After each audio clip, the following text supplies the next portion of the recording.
Ama bu Epstein olayı hakkında mütləq də mən bir fikir söyləmək istəyirəm əzizlərim. Biz artıq ki gəlib çatmışıq, biz gerçekten elə bir tam ayılmışıq da.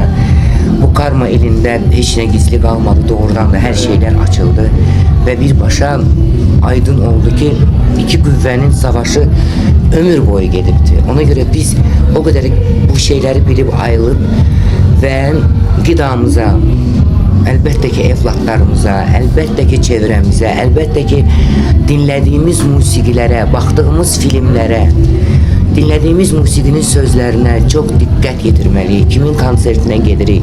O ekranda neler gösterilir? Ne şuur altı bize mesajlar gönderilir?